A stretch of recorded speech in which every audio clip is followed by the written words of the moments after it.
Dimster, as you know. He's currently in practice with John Mutlow. He teaches at USC. I was glad to read in this morning's paper that there was a comment towards social issues and kind of quote substantive issues and all that kind of stuff, because from the beginning of this series I've been taking a lot of heat from apparently what people think are relatively esoteric kind of notions, and hopefully that Frank will discuss these things, and as well as a lot of the people that are following him. A lot of you might know him for his participation. I guess he was the director of design at Prayer for the John Mansville competition, and I think some of the work we'll see tonight is going to deal in a wide range of issues that hopefully will kind of clarify some of the questions up to now. Frank?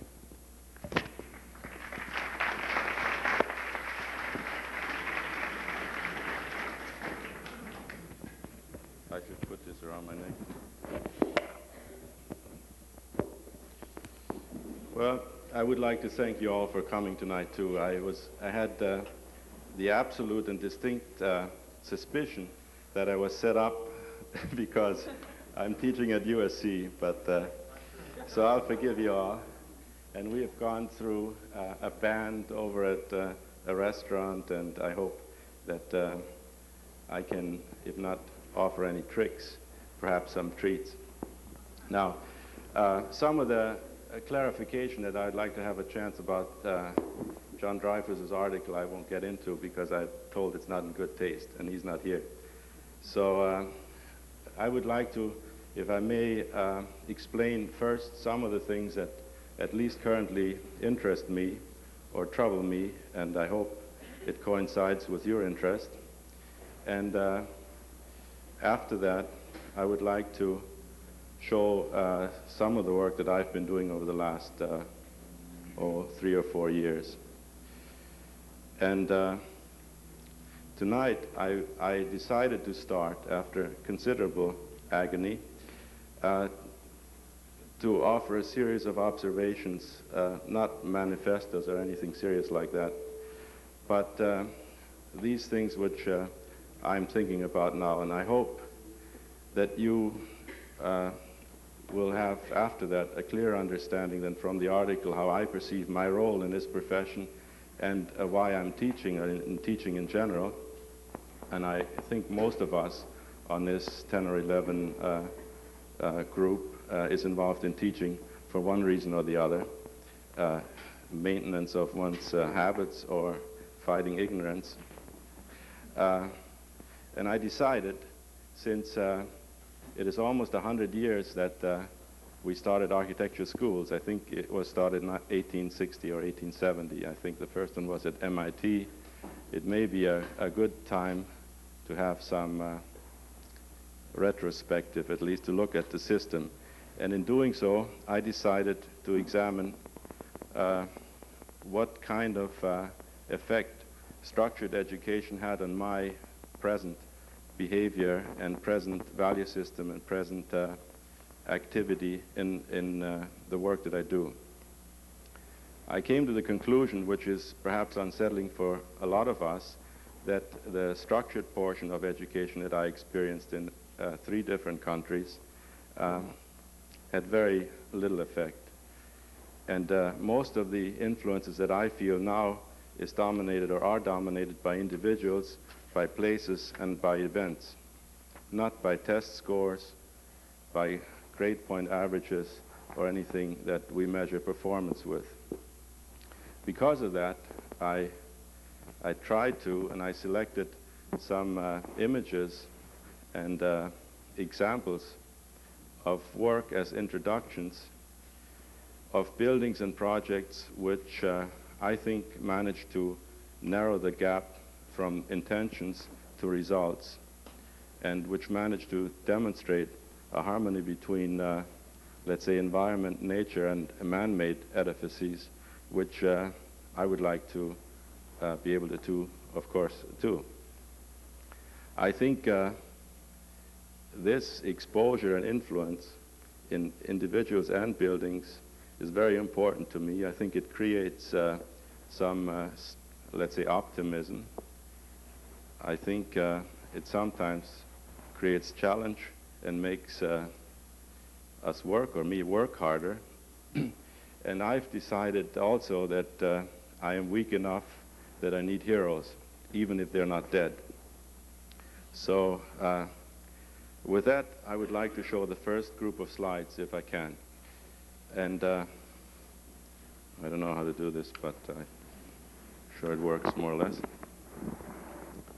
It should be 2. Now these, I purposely crossed over in scale and in place, and I think there is a very important relationship between the individual project and urban design, or the public realm, which is perhaps neglected, or certainly I'm interested in. In both cases, there was, I see it is Halloween. In both cases, I feel there is a noticeable degree of optimism, exuberance, and perhaps confidence that I think is a result of our admiration for a long time of these projects, and I think perhaps should be more accepted today. As you see on your left, there is a very distinct juncture between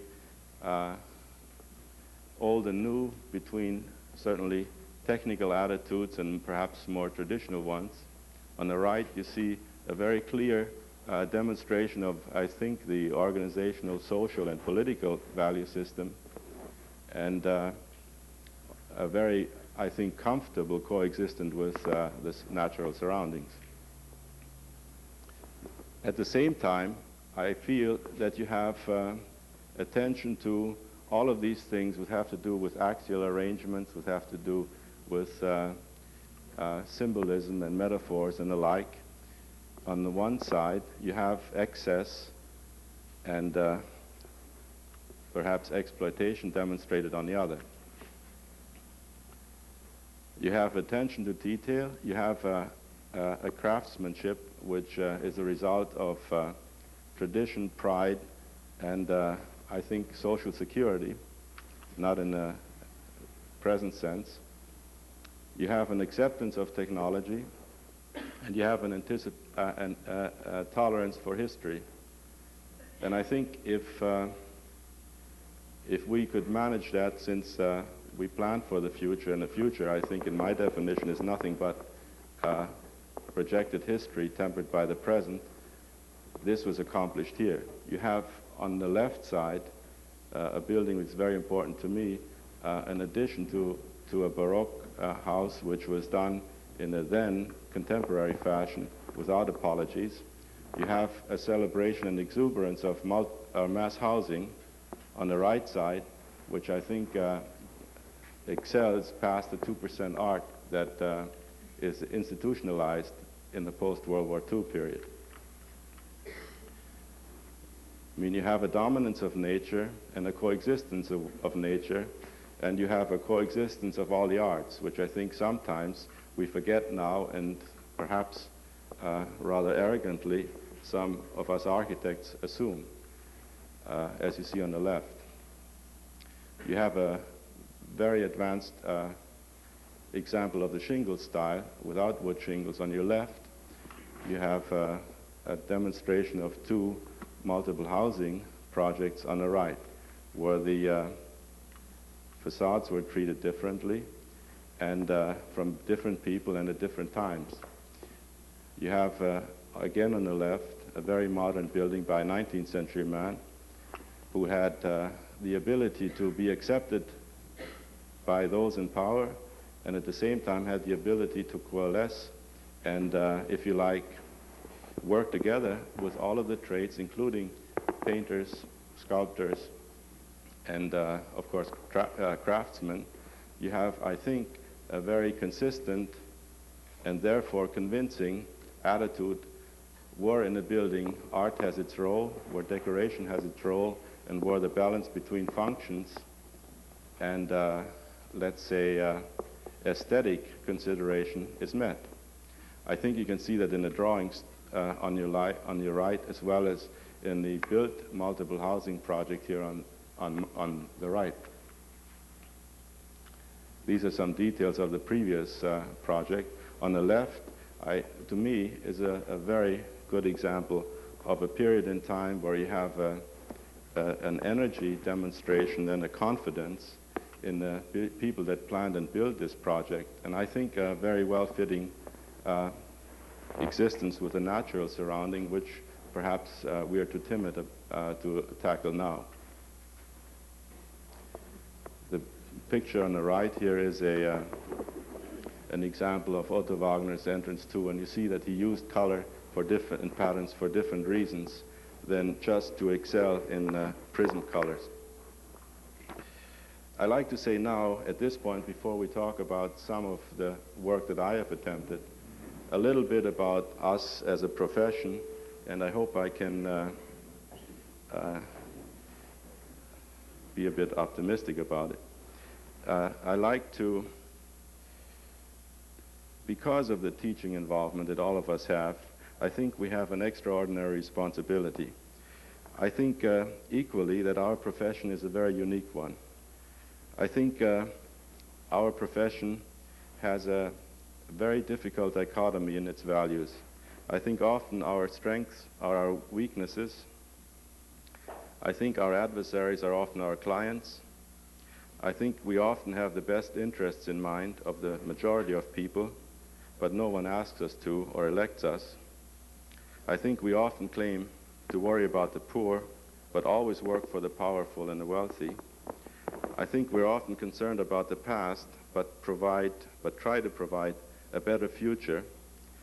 We have to be playful, they say, or Eric Hoffer said, to be creative, yet we have to be sincere to get the trust of the establishment. We have a very extensive education, 6 years or more often, and come away with very limited, if any, quantifiable abilities or skills. The most desirable normally is that which is called talent, which normally you bring into school. I think all of these contradictions or apparent contradictions have to find a place within us to coexist, and we have to try to deal with them in a positive way. And for one, I know it's very difficult to do so. But I think it is at a point now where everybody else in all other professions are so specialized that they have a great difficulty to adjust to different value systems and different conditions. This, I believe, is our strength. Our generalized education, I think, is now, or certainly will be shortly, our advantage. I think we have to realize that we often work for more than one client. I think we often work at least for 3 or 4, those that give us the job or pay us. I think we often work for ourselves. I think we have to work for the users of the building, that may be generations of users, not just the present ones. And I think we have to work for history.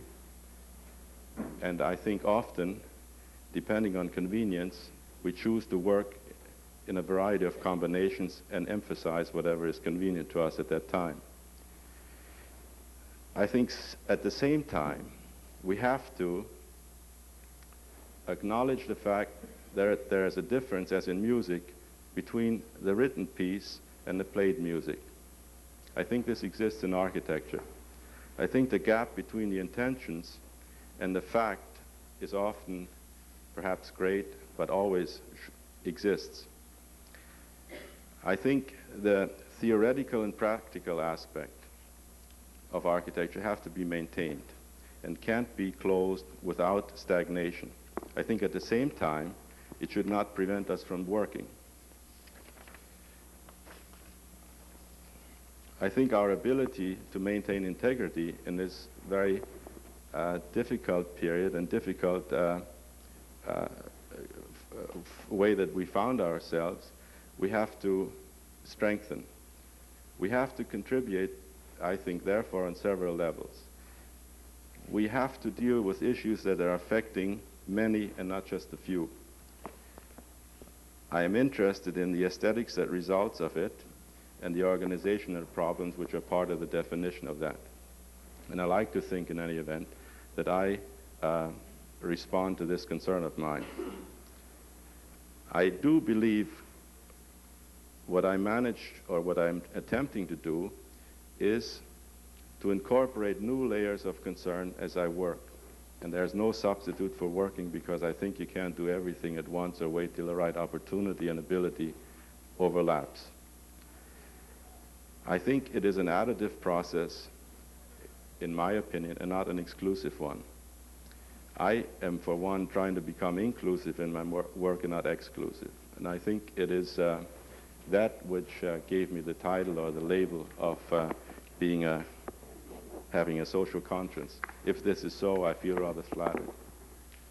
Now, as most of us, this is out of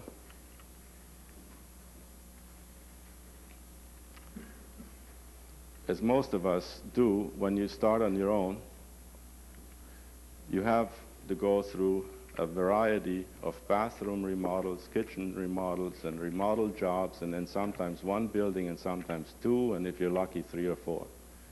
And that takes as many years, maybe 4 or 5 years if you're lucky. So have I. I had to go through that. And it's in retrospect, it's not a bad discipline. Because if you believe that you can do a little better, even if you have to design a chair, or if you have to lay out a kitchen, or if you have to remodel a house, I think you should do it. It's like any other profession, or a doctor, for instance, who can't have the discretionary power to treat only those glamour cases that come to him.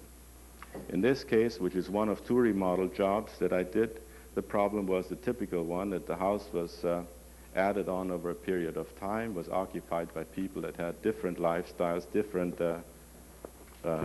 room requirements, and the problem was what to do so that the result is A, responsive to a total house and not an additive one, and B, they could live in the process, and C, wouldn't cost too much. So what we did is we did this. We tore down half of the house, extended one wall of it, and put a new roof on it. And I know I'm simplifying, because it took a long time and we had to go through a lot of heartaches with the building departments, but in essence that was it. And the result is this axonometric, which is a new house with a new roof, the existing portion here, and this is what it looks like on looking down. And it's in Palos Verdes. At this point, I'd like to say I would prefer to go very fast, and I have not shown any plans in these slides because I don't really want to lean on your patience. And I can assure you that you know, the structures work, and the shear walls work, and the toilets work, and the plumbing walls are lined up, and because I've been checked by various agencies for that. So all I would like to discuss now is perhaps, or later, to show what I consider at least a built or realized intention, and I, for one, and maybe you could share your opinions with me, can see a lot of gaps between what I try to do and what we manage to do. Again, we try to create, in this case, alternatives which allow the family to live in different ways, which I find very important, so that individuality of the family members is preserved, flexibility of them is preserved, and the family can respond to those occasions in the year that it has to. This is the second remodeling effort. The problem was very much the same. The solution was a little different, but conceptually the same.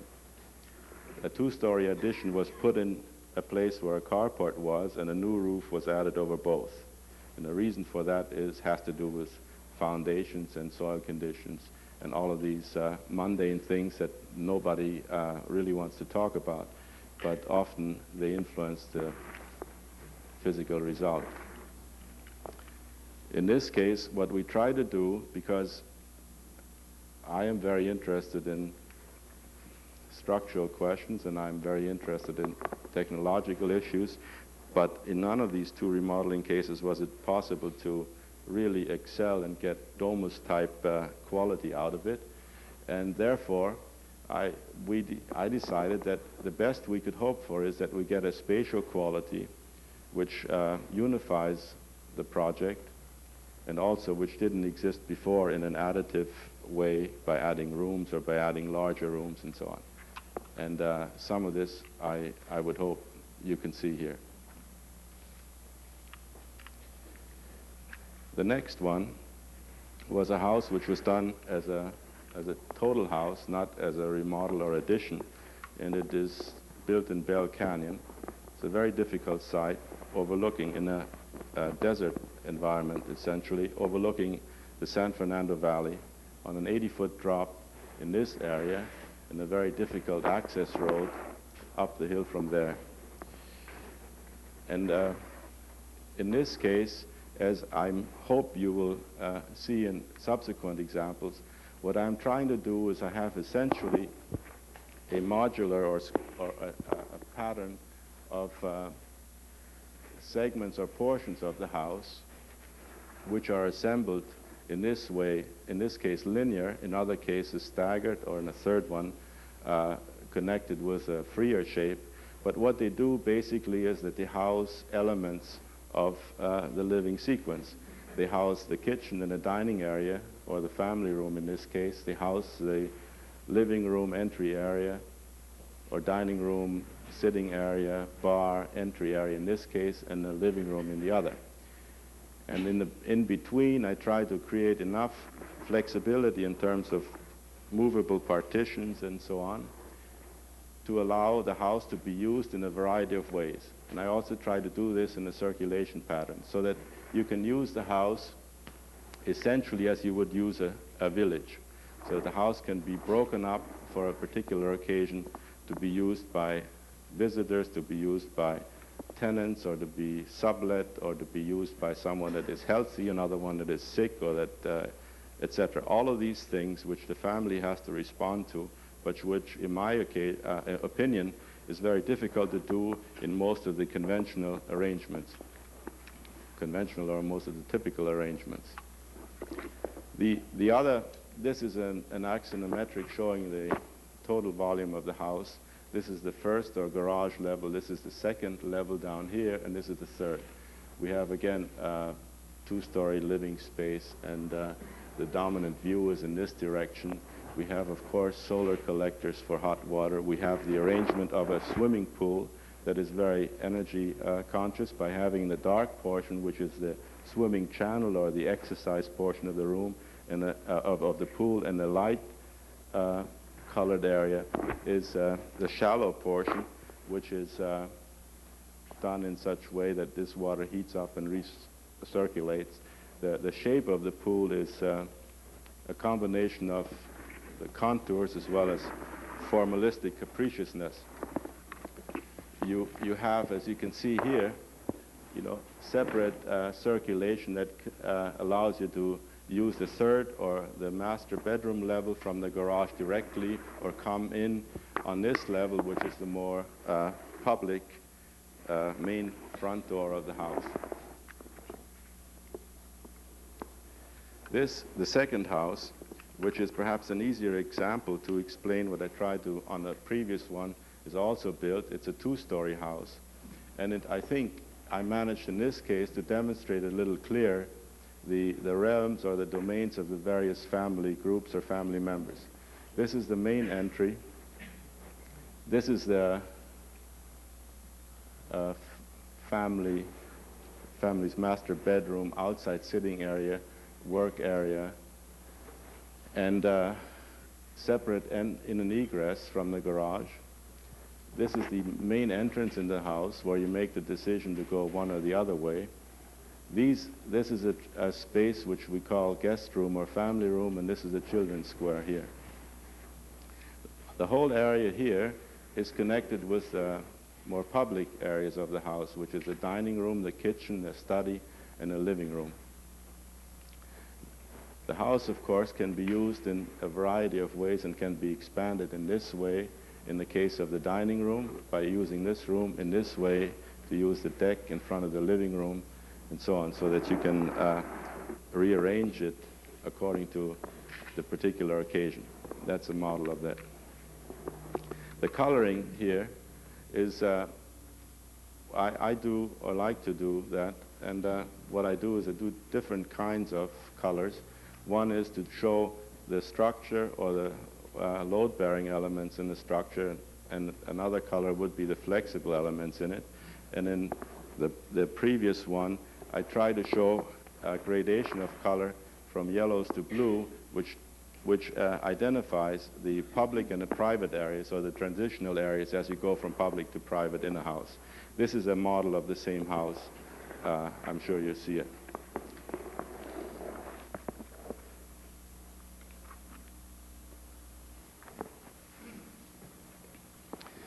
And in this house, I did this, and this is the one that wasn't built.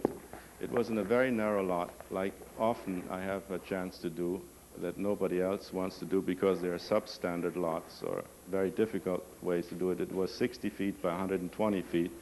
And what you see is essentially a 20 by 20 square pavilions, 2 stories high,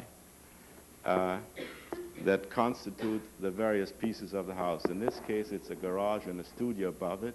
This center portion here is the entry area, the children's room above, and kitchen and dining below.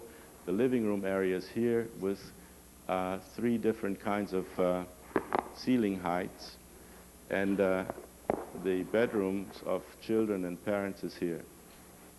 Because it was so tight, we decided to make a round swimming pool so that you couldn't see the end, and you make believe that it's very large.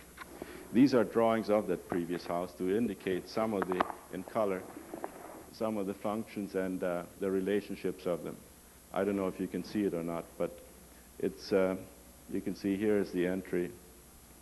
The above area, the second level, which is this level, is connected by terraces with their separate in and egress.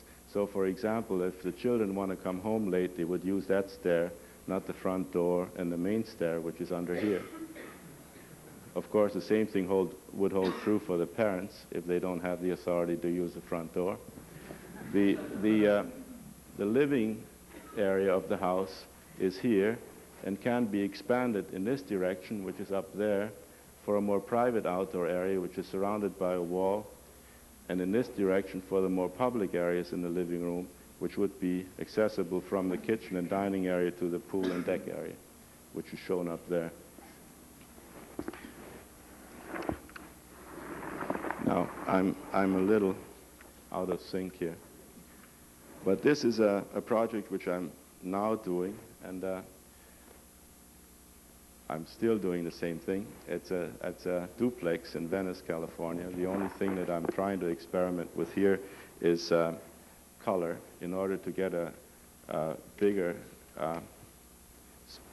spatial result, not only the 2-story spaces. It's again a 30 by, I believe, 190-foot lot. It's very narrow, and these are models that show the individual floors. This is the upper level, and this is the lower level with the upper level in place. And what we're trying to do here is to, by material and color, try to extend the in and outdoor spaces so that they become one, which is an advantage, of course, that we have here and a lot of other places can enjoy. Now, to keep up the pace, I would like to now take a second or two to explain some work which we're doing now and I find rather interesting for, in addition to the regular reasons, for others. And this is work that we have 2 projects in the Bahamas, which is an island off Miami, 20 minutes or so by Eastern Airlines, if you're lucky. And the island is one of, I think, 900 islands which constitute the Bahamas. They became independent in 1972 from English tutorship. They're part of the Commonwealth, but they're not politically part of the Commonwealth of England. So they have a very pronounced pride in wanting to do everything themselves. It is very difficult to work there, and they have to, however, import everything from Florida, wood, all kinds of building materials. There is no infrastructure provision other than electricity, telephone, and roads. But the roads have no water system, sewage system, or anything like that. The water is usually done by wells. The waste disposal is done by either wells or cesspools or sewage treatment plants, depending on the size of the project. This is the location of one of the two projects. It's a single-family house, which will go on here. You can see the site clearance and so on. This is the beach, and this will be a future one or two houses on the neighboring lot. This is to give you an idea of the climate. It is very humid, very hot, and similar, I suppose, to Florida. This is the view from the lot. This is the foundation of a wall that is going in, and this is the public access to the beach, and this is an existing multi-family apartment unit to one side of it, to the right side as you look at it. This is the beach again. This is the public and the private as they come together there, and this is the model of the house that we've designed and started construction on. Again, just as a brief and quick explanation, we have our automobile access here, foot access here or through here, and we have basically three families living in this house, sometimes at the same time, often not, usually at the same time during holidays such as Christmas or whatever brings families together. All the rest of the times, I'm sure they try to maintain their privacy. So we have one group living here with a work area, bathroom, study area, and separate in and egress to the beach. We have the second family, child here, a deck outside, and a bathroom and so on, and a bedroom for the parents here, and a deck out here, and separate in and egress here. This is the pool, and we have the third or the master bedroom, bathroom under here. And all of it is tied together by living room, kitchen, dining room, and the normal necessities that bring people together. In this case, we have, similar to the next project, we have a very overlapping definition of what is public and what is private, what is front and what is rear of the house. Legally, the front of the house is the street. Functionally, the front of the house is the public beach. So all of this area here in front of the house, which you see there, is actually public beach and has no privacy in the conventional definition.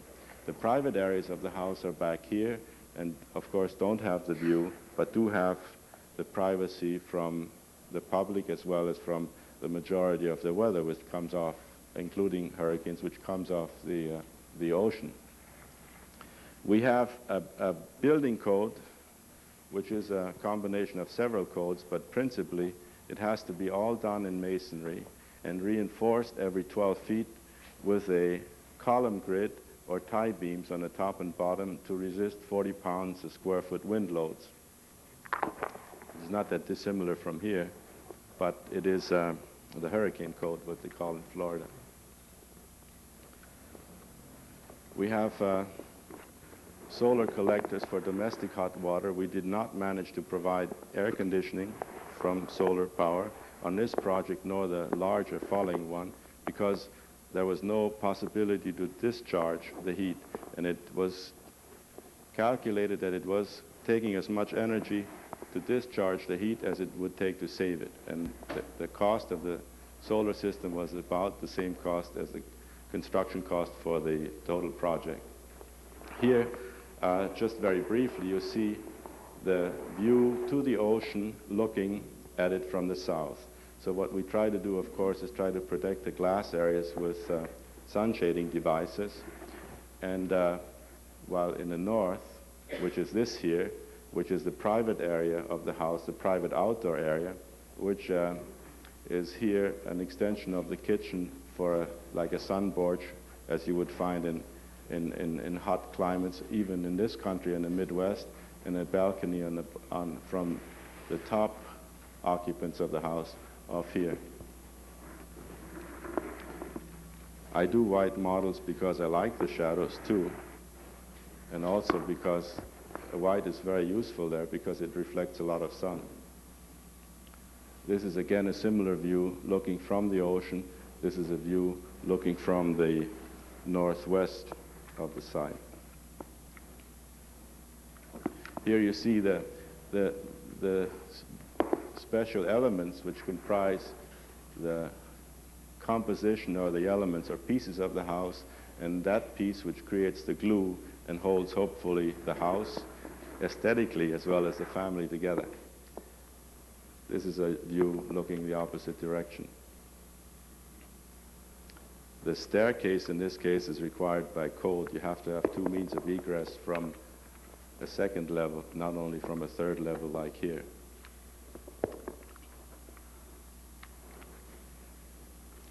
This project here is a project we're doing in West Los Angeles, and the intentions here are to provide housing for, or multiple housing basically, which falls in between a definition of an apartment or condominium building and a single-family detached house.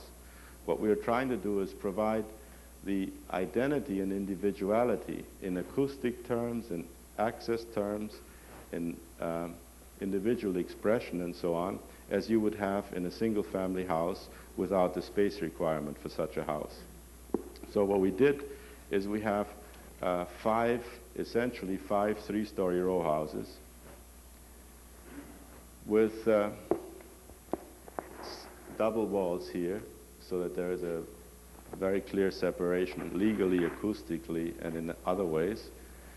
And we have a three-story house, which is level 1, 2, 3, which has a second egress on the back and can be divided in this direction as well. So that, for example, one person can occupy the top level and two others the bottom two levels, or any combination in this section, because of the two means of in and egress. We try very carefully to articulate the sequence between the public and the private areas. For example, this is this public sidewalk. The existing trees aren't shown in this model, and you have your gate, which brings you into the intermediate area, which connects the public and the private, and your living room, which is, let's say, the private space.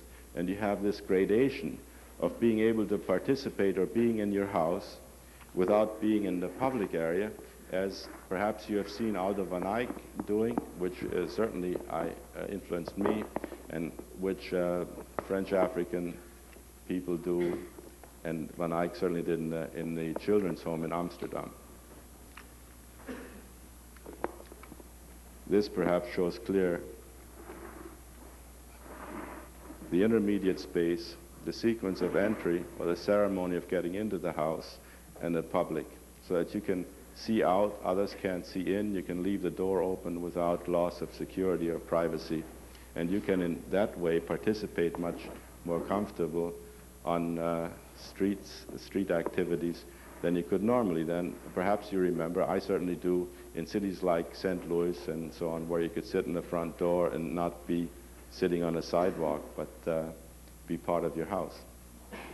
This area here shows the second stair, which is shared by 2 units in 4 instances and not in the last one.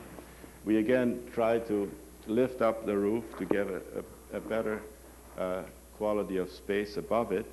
In the last level, we have a deck out here. We use this element in order to give this room, which is a very small room, a vertical dimension that makes it appear larger. The composition and the elevation is so that we try to block out those areas where you don't want to see in, because you need the privacy and leave others open. This is facing south, and this would be the individual units. The central stairs are open, 3 levels, and we use skylights in order to light and dramatize the vertical connection between the 3 levels, because it's, you know, it's rather high.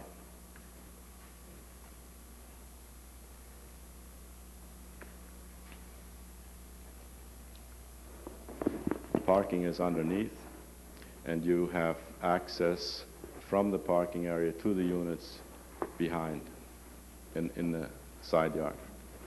The next project is a similar project. It's in Santa Monica. It's 8 housing units.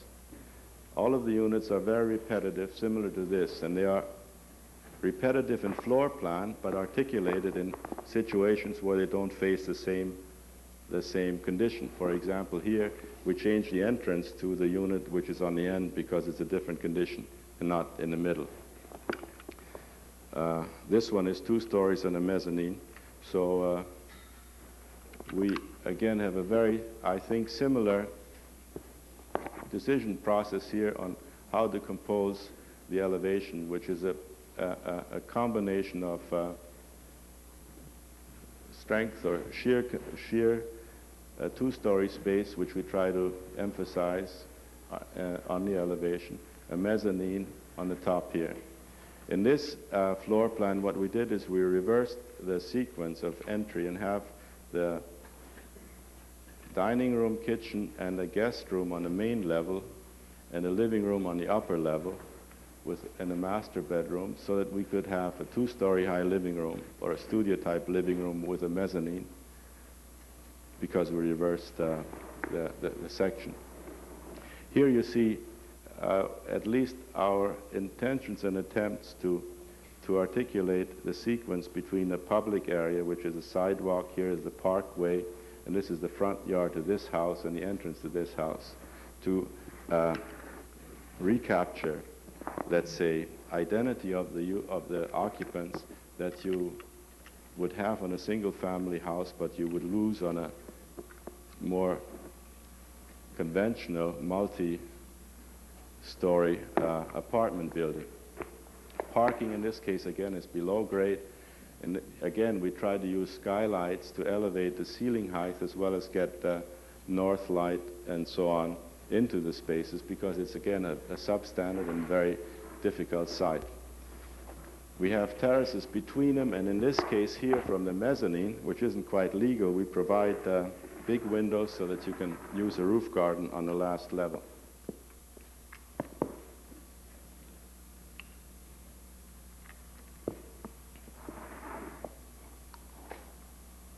This shows some planting intentions, which now I like to show very briefly slides, and this whole attitude of aggregating individuals to make a hope anyway, a superior whole. And this was a campus for Pepperdine University, which I did about 4 or 5 years ago. And I found to my surprise that law schools, which I thought were rated according to how many volumes they had in their library, use a technology like microfiche and tape recorders, and they can get any kind of book from any place in the library. And in fact, most of the students study most of their time in the cars, using tape cassettes. So the library wasn't the anchor to the whole organization. It was the court, which is mock court proceedings, where the lawyers practice their persuasive powers in front of a make-believe or sometimes a real judge. So the organization was proposed here was a linear organization that aggregated the classrooms, the 2 courtrooms, the library, in such a way so that it could be expanded, it could be built in increments, and above all, it had circulation patterns which were distinct. We had a public circulation system which had to go through admissions and administration and all the conventional safeguards, and a private circulation system so that you could bring a judge and witnesses in separate from the normal. Now, just a second back. This was to give you an idea. The location was in Newport Beach, and it overlooked the ocean. It was a beautiful site, and these indicate a 1-inch square grid, which was the elevation of the site, so that it had perhaps a village character without the desirable Spanish roofs and shingles and the likes and arches. The next project, which I believe is the last one, and I'll take maybe 15 minutes, and I hope you have some questions after that, is again a project in the Bahamas. And our task was to make a master plan, but on this island. And this island is one of very typical islands which are formed because this starts as a marsh or a marsh area. And the process they do follow is that they dredge these canals. Whatever they take out, they put in here and put seawalls around it. And they have been doing this for some time with varying degrees of success and varying technologies and labor forces. The most dominant now are prefabricated concrete planks, or the previous canal walls were built by Haitian labor, which was the native rock assembled like a filter so that the water could flow in and out and didn't build up a surcharge behind the seawall. We decided after the master plan, of course, on the first increment in size and position of housing, and it was, you know, a quantifiable decision which we could calculate from the amount of streets that had to be built, the kind of nuisance factor you would have on the first increment for subsequent phases, and the kind of soil condition we had, which was very poor. It's in a series of piles because of the soil that you started off with. We had to have a low and spread out building. The materials were given simply by the resources they have. All of it is concrete block and concrete and imported wood trusses from Florida. The next problem was to establish essentially the two front sides of the project, which was one, the automobile side, which we are perhaps here very used to, and the other, the side where the boats would come in, which is a part of a way of life to those people, as I'm sure you can imagine when you have 600 or 700 islands and a fishing history. So the boats are very important. As you can see here on a project that is across the waterways. This is one side of the island, and this is, you see, the people come from Florida by boat, not by plane, not by car. So we had to deal with, let's say, two front yards.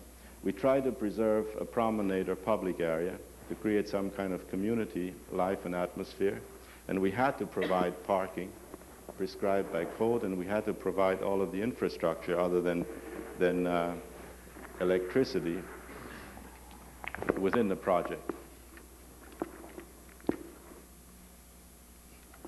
So what we developed is 9 units of terraced housing. 4 of them are different and the other are repetitive.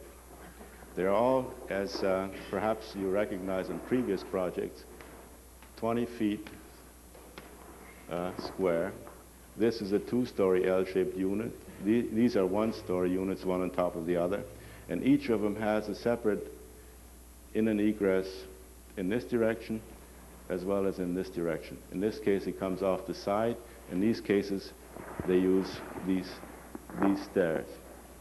So that the individuality of the units is given by having a front door, if you like.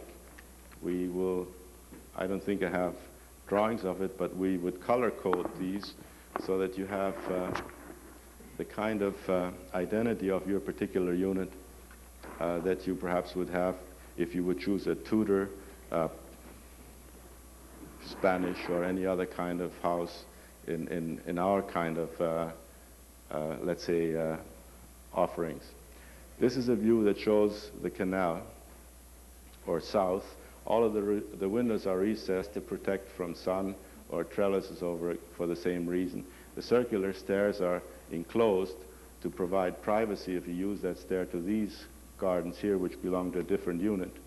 These again are used for the solar collectors for hot water facing south, as well as for skylights in the other direction facing north.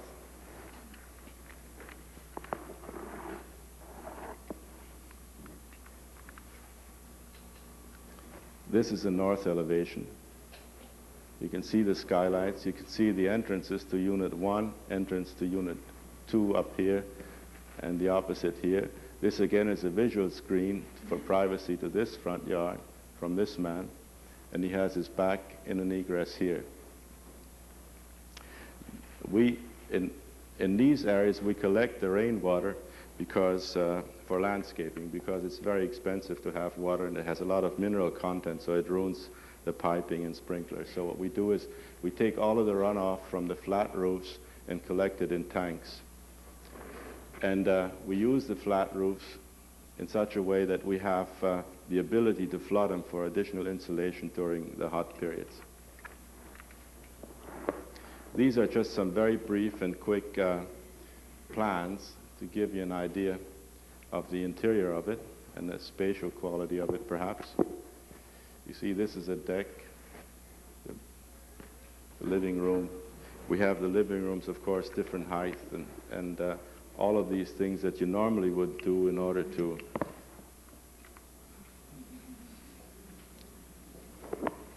these are not natives.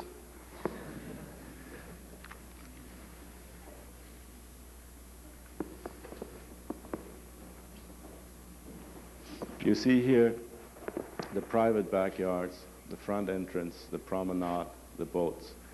Each one of these has, of course, the tie down here, has its parking area here. This is the water collection here. Waste disposal and connection we have on the other ends of it.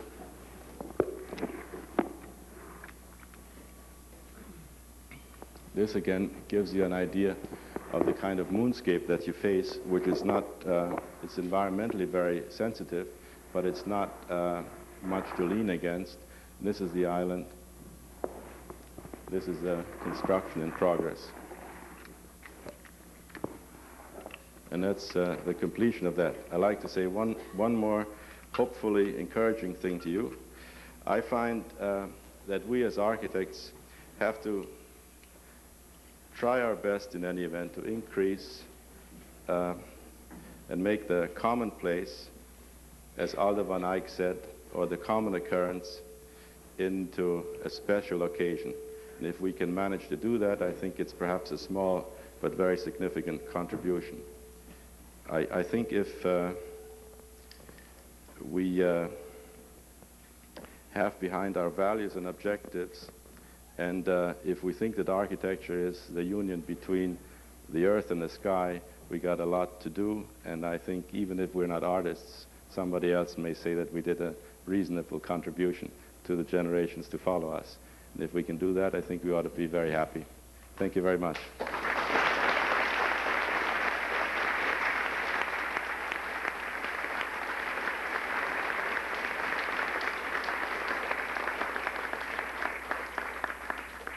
I try to keep it very short because I'm sure you want to go and trick or treat or something. But I'll be happy to answer questions if you think I can. You mentioned in a social statement about how architects are not really responsive or cannot be responsive to the needs of the masses, if I remember correctly. And I didn't see much of that response in your work. Is there? I also said there's always a gap between what you can do and what you think you are able to do, or what somebody else asks you to do. But I do think in what I've done so far, and I think some of your question or criticism is well taken, but I think what I've done so far is not for the exclusive market. All of these buildings that you saw are done for competitive prices for, let's say, the unusual client in the sense that he bothers to take an architect, not because he's a sculptor or a painter or otherwise sensitive person, let's say, to what we can provide. I would like to do more for the bulk of the people, because I think there's a lot of contribution we can make simply on a level of how a family functions. I think if you look at statistics in the family as an institution, and you see what kind of changes and developments have occurred, from both members working, from children needing identity and moving out, and all of these, the fact that you don't have the extended family living together and so on. I think there are a lot of these pressures could be, if not, let's say, eradicated, minimized, if you have a housing that responds to these needs. And I don't think there's a lot of that around, regardless of the price. And I think traditionally, at least in this country, that problem has been solved by people moving, you know, as the family expands and contracts or has different economic space and social requirements. Some of that I'm trying to do. If I get somebody to ask me to do something for more than these 14 people, I'll try to do it. I think the profession has a responsibility, especially in the Los Angeles area now, with the housing shortage being as intense as it is, to be more vocal about it. I think you're absolutely right, and I think the people that are certainly younger than me, not younger than some of your colleagues, have been sidetracked because housing is out of their reach, and they have been sidetracked by buying vans and stereos and package trips to Hawaii. And I think they'll realize pretty soon, if they haven't been floating up with the escalation and inflation, that they will be very angry, because they do deserve a lifestyle, let's say, or an enclosure of a lifestyle that is more responsive to our value system that everyone strives for. And I think some of the evidence you can see in all of the rent control, the Santa Monica's, the Los Angeles, and the San Fernando Valley, and so on. I think it's just the beginning. And the other problem, which I believe is related to that, is that architecture historically, the celebrated and recorded architecture that people look at, photograph, study, and teach, has always addressed the minorities, or the very few. Either the church, the aristocracy, or the rich connoisseur. It has not addressed the problem of many, as I think appropriately 8 years or more by now ago, there was a topic like that dealt with a Milan Triennale. I think most other disciplines have managed to deal with that. Not a democratic architecture, but a response to the people that we tend to ignore. And I think we tend to regress successively if you look at the last 10 years, rather than try to find, for us, a meaningful response to the problems posed. I think technology has, I think medicine has, I think art has, if I may say so, although, you know, I'm not an expert on art, and I think we have not. I think some other people, artists, like Brancusi, have, you know, but we don't really understand what he tried to do, or we think, you know, repetition equals boredom. Yes, sir? Do you foresee us having within the next few years a retrofitting of old Los Angeles buildings, combining commercial and residential living? I'm absolutely sure. In fact, Santa Monica, as you might know, has a law already like that, that after the third level, you are provided, you can provide residential in a commercial zone. The difficulty in that here is because of the, you know, the earthquake problem in a type 5 to type 2 or type 1 structure after 3 levels. So it's like an economic problem, but it exists in in Santa Monica, I know, in the zoning ordinance. But I do think it will happen, because you can see that the downtown mid-Wilshire areas, you know, like Fremont Place and all of these areas are being built up, and we are experiencing a second wave of urbanization because you can't expand anymore, really. So you have a better utilization of the space, and I think you have a more intense utilization of it because of that. On your last project, what kind of roof material were you using to make sure it wasn't leaking? We have a problem because we have high winds. As you know, we had the surveys taken, and then the Hurricane David, you know, we have now equality in hurricane names, came around and rearranged our contours. So, what we have to do is we have to use some kind of either metal roofing or tile or concrete roofing. Now, what we are trying to do here is use metal roofing because of the weight. We can't use asphalt or anything like that that can be blown away.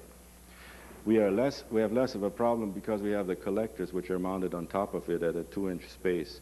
So we have some protection from wind, but and on the flat areas we pray a lot and things like Texatex, you know, because of the expansion and contraction of the, on the one hand you have the sea moisture and the aggressiveness of salt, and you have extreme wet and dry and very heavy rain. Sometimes you have 1-inch rain, you know, in a half hour. But whatever we do, the difficulty lies in that you find people that build it, you know. Anybody else? Yes? Yes, you mentioned early on that you had heroes due to the fact that you yourself were a little bit insecure, maybe. And I guess some of the buildings that you saw were your heroes, and I wondered if you had people like heroes. Oh yeah, I didn't think that I'm insecure, but I do have heroes. What I try to say, now you know that problem I have constantly, that I try to say something else and other people hear. But what I try to say is that these people that apparently in similar, perhaps difficult and adversary conditions managed to do something. One of my heroes, if you want names, are some teachers that you don't know that I had. Other heroes are people like Otto Wagner, people like Alvar Aalto, and I'm afraid somebody that's very unpopular like Mies, and somebody that is more or less popular like Corbusier, and you know, people that we all know. I think they are important for us to respect and learn from, not copy, not mime, but learn from, because it is foolish not to learn from history or from other people's experiences. Every other discipline does it. That's what I meant to say. I think it's good for us to have examples. And I think it's important for us in order to give us confidence, you know. Because if you read the diary of Michelangelo, you know he had all of the same problems that we had. The Pope didn't like him, or did. He didn't pay his bills. He gave him a lousy piece of marble to do David, you know, everything. It's true. Sure, he said that's why David has such a shallow chest, because the marble wasn't bigger. That's why his feet are in its position, because the marble had a crack here, and you can read up on it. So he's not, you know, he has all of these frustrations as we have.